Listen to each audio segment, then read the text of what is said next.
Et bonjour à tous et bienvenue dans cette nouvelle vidéo sur Paramo Archicad. Et aujourd'hui on va parler de chanfrein. On va parler de chanfrein dans Paramo.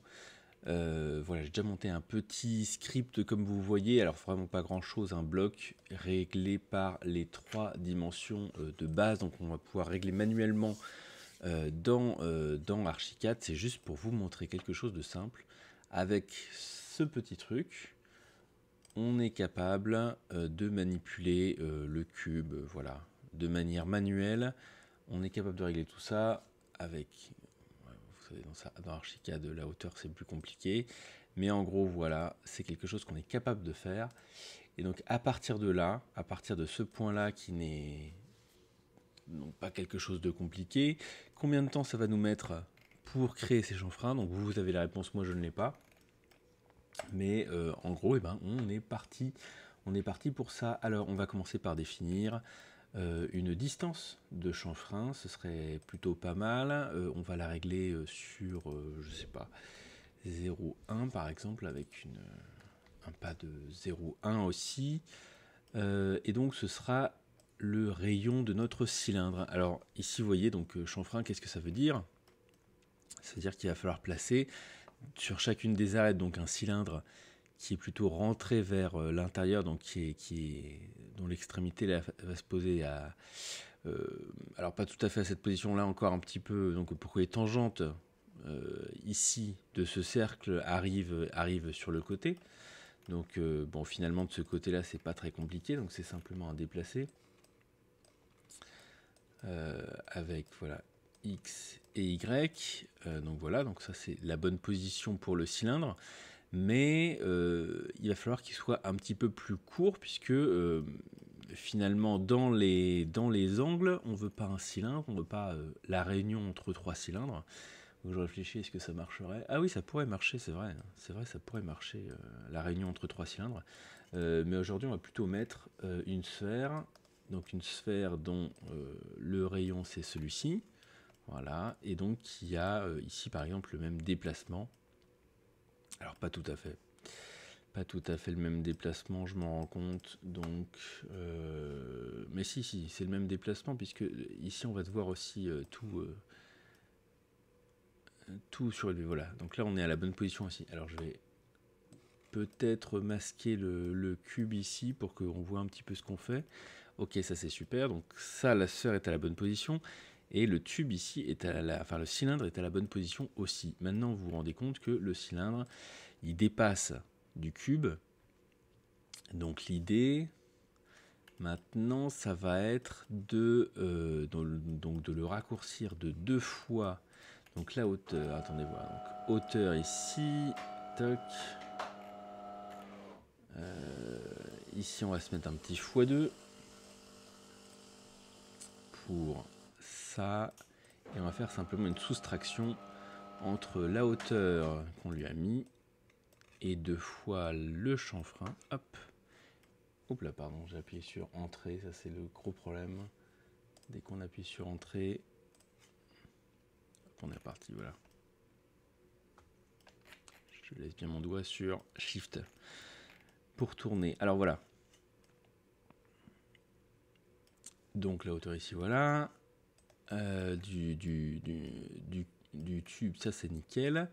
Il va me falloir une deuxième sphère avec à peu près la même chose. Alors, donc le rayon c'est bien celui-ci. On va refaire un déplacé parce que c'est pas tout à fait le même. XY, voilà. Et alors, est-ce que je peux mettre simplement ça? J'ai un doute. Non, qu'est-ce que j'ai fait?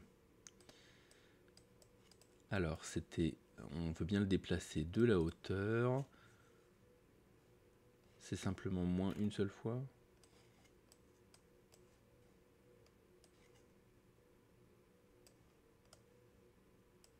Voilà, c'était ça.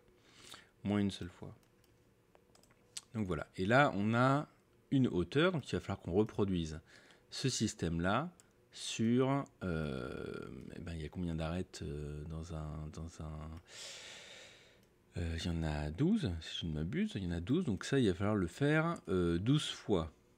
Alors pas tout à fait, puisque il y a 8 sommets dans un cube, donc peut-être que les sphères, il y a seulement besoin de le faire 8 fois. Bon. En fait, ici, à ce stade-là, si jamais vous avez vraiment ça à faire, il y a un petit truc qu'on peut faire, qu'on peut imaginer, c'est qu'en fait, ce système-là, finalement, il se répète, ce système vertical de 3 objets, il se répète finalement 4 fois de chacun des côtés du cube, et donc c'est quand même plus rapide à faire. Et ensuite, on n'aura plus que, entre guillemets, plus que les horizontales à faire. Il y en a encore pas mal, hein, des horizontales, puisqu'il y en a 8 aussi. Mais c'est un découpage possible si vous avez besoin de faire autant de chanfreins que ça. Donc ce que je vous propose de faire ici, c'est des petites unions booléennes. Voilà, donc dans cet objet-là, j'ai ces 3 objets-là. Et donc cette union booléenne, il faut simplement qu'on la déplace. Donc on peut la déplacer, voilà, avec un petit module déplacé. Et on va la déplacer donc pour l'instant de la première dimension. Alors c'est pas tout à fait ça, ça va être la première dimension moins, donc et ben là on le voit 2 fois la taille du chanfrein. Ah ici c'est ça, c'est la taille du chanfrein. J'essaie de bien nommer les choses déjà. Donc 2 fois la taille du chanfrein, on l'a là. Donc soustraction, la première dimension, moins 2 fois la taille du chanfrein dans X, voilà. Donc là on l'a déjà une fois. Et en fait on pourrait tout à fait se dire que finalement ces deux-là, on a juste besoin de les déplacer. Je vais remasquer le cube à nouveau, donc ces deux-là, on a juste besoin de les déplacer à nouveau de la même chose, hein, mais dans l'autre dimension. Donc, en Y, donc c'est pas la première dimension, là ça va être la deuxième dimension, moins 2 fois la taille du chanfrein, j'imagine. En Y, alors qu'est-ce qui s'est passé ici? Il m'en a loupé un. Pourquoi est-ce qu'il m'en loupe un? Ah tiens donc. Ah oui, là, il n'y a pas le... Qu'est-ce que j'ai fait? Ah oui, étonnant, tiens.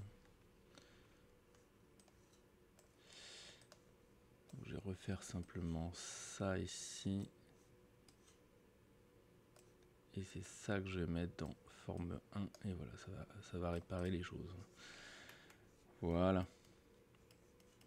Et là, j'en ai déjà 4. Super. Bon, à partir de là, la bonne nouvelle, c'est que je n'ai plus que des cylindres à mettre, puisque tous mes angles sont couverts par une sphère. Je reste bien dans un carré de 1 sur 1, comme ça me permet de voir avec le repère, si je sors pas du repère, bon a priori, et puis de temps en temps après je vais vérifier quand même avec ce cube. Mais vous voyez déjà que ce cube, il va falloir qu'on s'en passe. C'est pas le cube de fin, puisque malheureusement, il dépasse de tous les côtés de la forme qu'on veut. Donc vous comprenez d'emblée que ça va pas fonctionner. On est parti avec les horizontales. Donc on va se mettre les horizontales avec un rayon. On va tourner ça, par exemple, selon Y. On va commencer comme ça. Hop, voilà. Donc ça, à nouveau, ça dépasse de partout. Donc il va falloir qu'on le déplace. Donc on va mettre une combinaison entre donc, la rotation. On va mettre un petit déplacé. On va décaler de la taille du chanfrein et on va, donc la hauteur, ça va être la première dimension moins, donc première dimension moins 2 fois la taille du chanfrein. On l'a déjà ici, donc je ne le recalcule pas. Voilà, ça fonctionne comme ça. Et en plus, il faut qu'on mette donc la taille du chanfrein en Y. et en Z, comme ça, et voilà. Et là, il est à la bonne place. Nickel. Lui, il faut simplement qu'on le déplace. Donc on va faire un déplacé forme. Qu'on le déplace de la hauteur moins 2 fois la taille du chanfrein. Donc la hauteur, là je l'ai déjà ici, 2 fois la taille du chanfrein. Donc voilà, toc. Hop, on déplace en Z. Voilà, nickel. Ces deux-là, si on les assemble, on peut les déplacer de la deuxième dimension moins 2 fois la taille du chanfrein. Donc, déplacer, soustraction, deuxième dimension, moins 2 fois la taille du chanfrein, déplacer en Y, et hop dans le transformation, et nous y voilà. Nickel, plus que 4. On va repartir de quelque chose de neutre, comme ça, puisque bon, je vais reprendre ce petit truc là, puisque c'est à peu près la même chose, sauf que c'est pas en Y qu'on tourne, mais c'est en X. Hop, rotation en X de 90 degrés. C'est 90 ou c'est moins 90? C'est moins 90. Hop. Donc pareil, on va mettre la taille du chanfrein dans les 3. Hop là, j'ai encore appuyé sur entrée. Ah, forcément là, pas le meilleur état de l'objet. Voilà. Alors la taille du chanfrein, je vais le mettre dans le rayon ici. Et ici, on va se remettre à nouveau une petite soustraction puisque c'est donc la deuxième dimension moins 2 fois la taille du chanfrein dans la hauteur. Ça fonctionne bien. À nouveau, je vais déplacer forme. Toc. Toc. On va se mettre à nouveau une soustraction dans la dimension Z, voilà. Et on va se mettre la hauteur, exactement comme l'autre. La hauteur moins 2 fois la taille du chanfrein. Toc. Nous y voilà.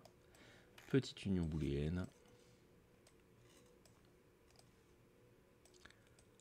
On va déplacer cette union exactement comme pour l'autre. Déplacer. Voilà. Et ça va être un décalage en X de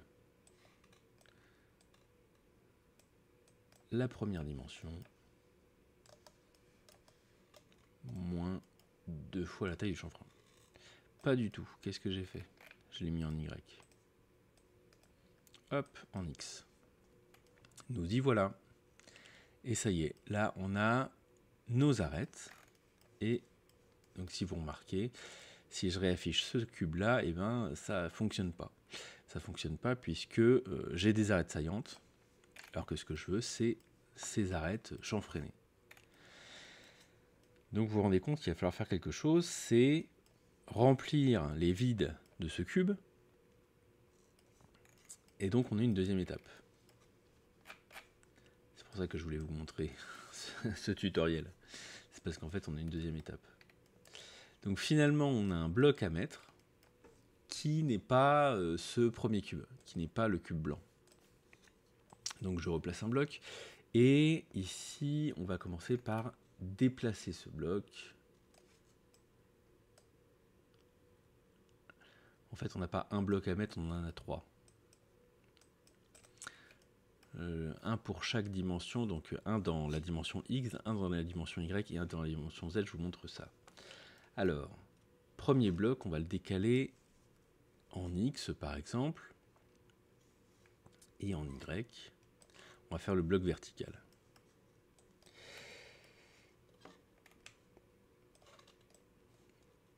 Donc là, on va mettre première dimension, moins 2 fois la taille du chanfrein.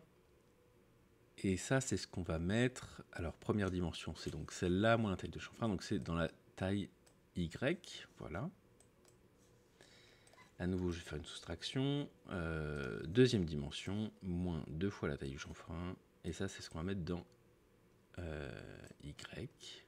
J'ai dit Y, la première fois, c'était X. Et ensuite, la hauteur, on va bien le mettre dans Z. Et là, j'ai donc quelque chose qui vient bien... J'ai donc un bloc qui vient bien affleurer le haut et le bas, mais pas les autres côtés. Donc ça fonctionne bien. Il faut que je refasse la même chose avec les trois autres. Les deux autres, pardon.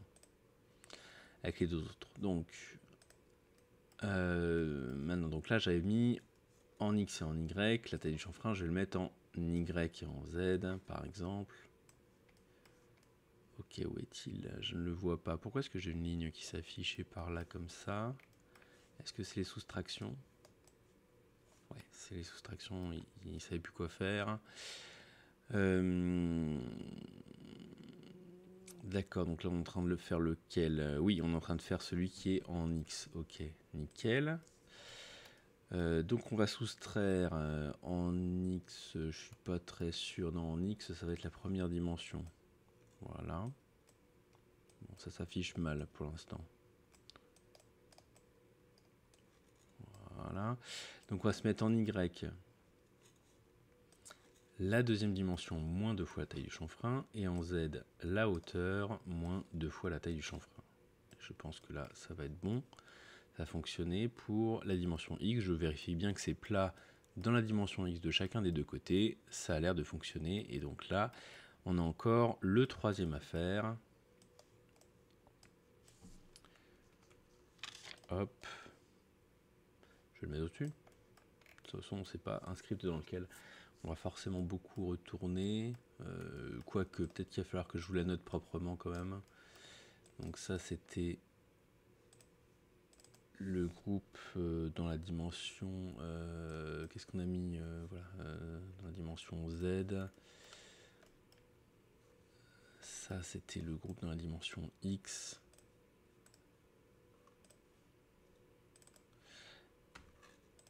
Et ça, ce sera le groupe dans la dimension Y. Je vous le mets après, au cas où je retouche des choses. Donc dans la dimension Y, donc je le déconnecte ici. Je mets ça plutôt. On va le déplacer de la taille du chanfrein en X et en Z.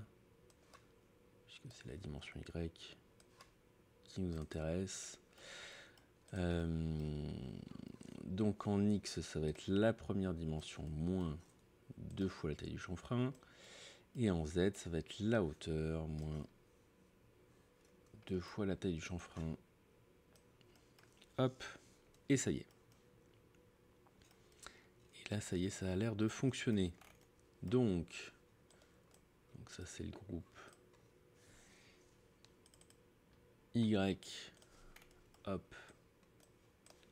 Nous y voilà.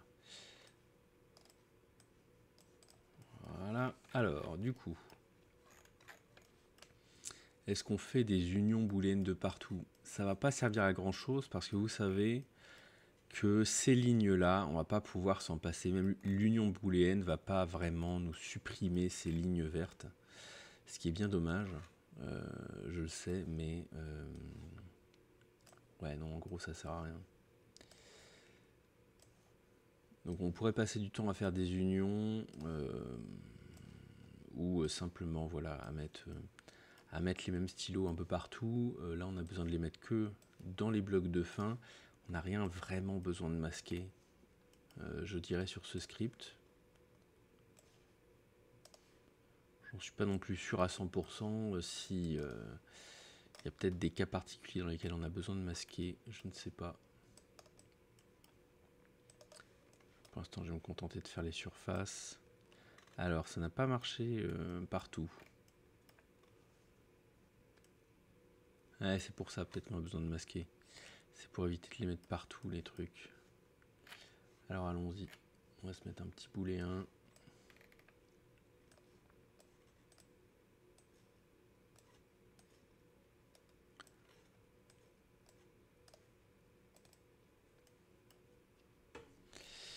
Ah, celui-là, si je le masque, il n'y a plus rien, carrément.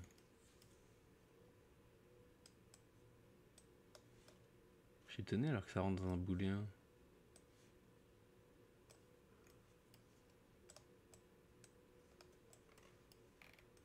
Bon, et si on le met un peu partout.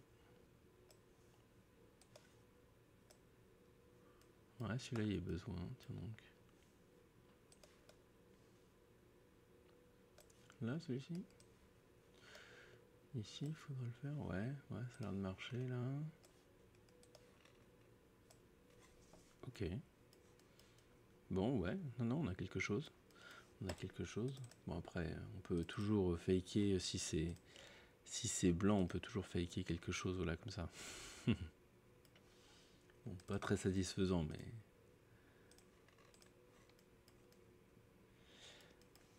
Et voilà. Et donc là, on a bien quelque chose. Donc, si on fabrique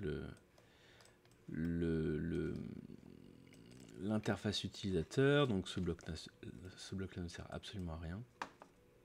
C'était juste pour la démonstration. Ici, taille du chanfrein, on va le mettre en paramètre vrai. Première dimension, deuxième dimension, troisième dimension. Tout ça, c'est des choses qui sont déjà donc dans l'interface puisque c'est les poignées. Et surface, ben oui, on va mettre la surface en paramètre et le stylo aussi. C'est plus quelque chose qui a une valeur de démonstration que vraiment quelque chose de très utile. Mais on peut se dire, je l'ai déjà utilisé, cette astuce-là. Alors là, je suis vraiment allé jusqu'au bout. C'est vraiment plus un exercice intellectuel qu'autre chose. Ça y est, ça va avoir plus de gueule maintenant. Hop, voilà. Ah non. On a loupé un truc.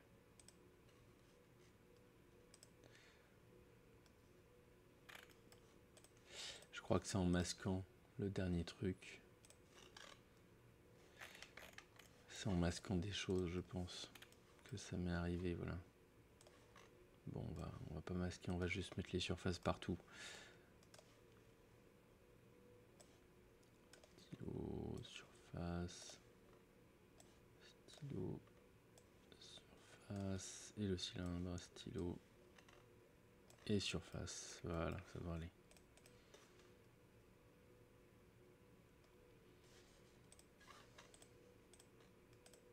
Ça y est, ça a plus l'air de... Il n'y a plus l'air d'y avoir un trou. Voilà, toc. Non, si, il y a toujours un trou. Hein. Comment ça se fait? Qu'est-ce que j'ai masqué?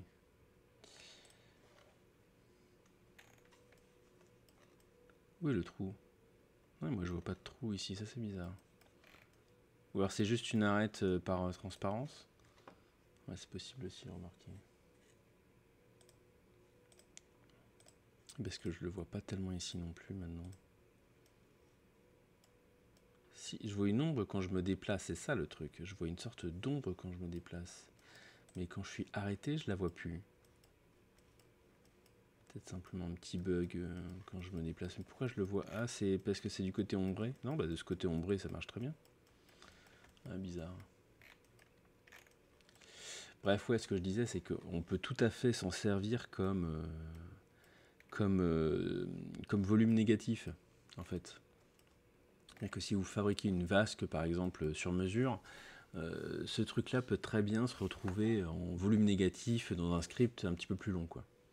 Enfin bref, voilà, c'était juste pour vous montrer à quel point c'était long de faire des chanfreins sur Paramo. Voilà, option personnalisée. Et donc ici, on peut quand même régler la taille du chanfrein, ce qui est pas si mal. 0, 1, toc, par exemple. On peut avoir quelque chose de plus serré comme ça. Ouais, ça me perturbe, hein, cette histoire de chanfrein qui se masque. Ou quelque chose de plus gros. Hop. Voilà. Ça peut être aussi quelque chose de plus gros comme ça. Ah non, mais c'est très bizarre. Non, mais là, j'ai carrément une arête, là. Pardon, c'est le moment débugage un petit peu long. On devrait quand même se pencher dessus, non? J'essaye de reproduire le bug ici. Et je le vois pas du tout ici. Hein. Les ombres sont plus jolies, c'est fou. Il n'y a pas d'ombre portée, mais les ombrages sont plus jolis dans Paramo. Tiens donc. Comment ça se fait que j'ai un joli dégradé ici, et dans le moteur, j'ai pas du tout... dans l'interface normale, peut-être c'est la définition de ma fenêtre 3D à tous les coups. C'est parce que je suis en mode modèle blanc. Non mais c'est bizarre, j'arrive pas du tout à reproduire le bug ici. Bon tant pis hein. C'est vrai que si je fais... Oh que c'est moche. Oh que c'est moche. Et là je le vois toujours ce bug. Mais oui, non mais là je le vois carrément.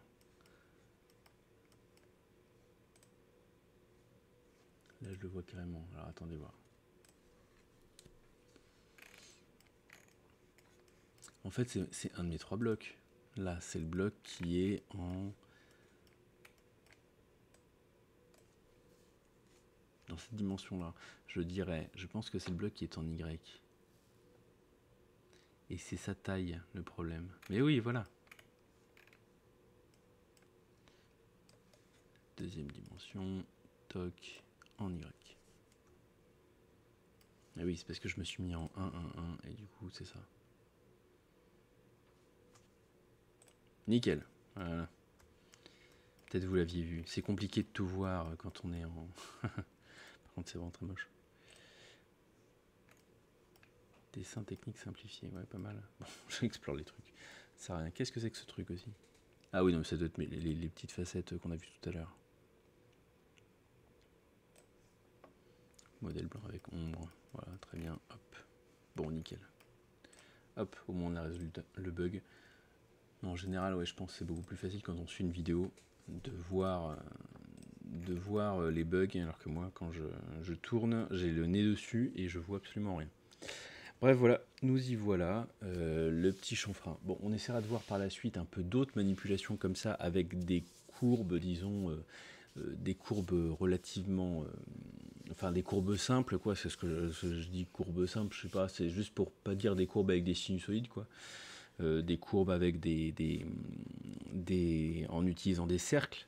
L'intérêt des cercles, c'est que, bah voilà, vous voyez, il y a quand même quelques petites propriétés aux cercles qui sont intéressantes. Par exemple, là, qu'on puisse utiliser leurs tangentes de manière relativement simple pour les aligner sur autre chose. Alors, malheureusement, dans Archicad, vous voyez, un arrondi avec une tangente, avec une surface qui suit cette tangente, et ben, l'arête ne disparaît pas. Ça, c'est ce qui est un petit peu malheureux. Mais en dehors de ça, il y a quand même quelques possibilités. Et puis, les cercles, vous savez, ça permet d'utiliser de la trigonométrie. Donc, c'est quand même quelque chose d'intéressant. Et ben voilà. Bon courage, n'hésitez pas à me faire vos retours, de me donner vos impressions sur ces petits tutoriels. N'hésitez pas à me dire si vous avez des besoins spécifiques dans votre pratique. Moi, ça me permet d'élargir un petit peu mon catalogue, et vous, si ça peut vous aider, et ben c'est tant mieux. Merci déjà pour vos premiers retours, c'est hyper chouette. Moi, c'est vraiment quelque chose qui me nourrit, et c'est hyper cool, ça me motive à continuer, à finir cette série. Il y a encore quelques vidéos quand même, donc faut que je m'accroche un peu. Et bien écoutez, n'hésitez pas à lâcher un petit pouce vers le haut, à vous abonner à la chaîne de Bouchot Architecte, et à laisser un petit commentaire pour me faire un retour. Voilà, je lirai avec attention. Passez une bonne journée, bon courage, à plus tard.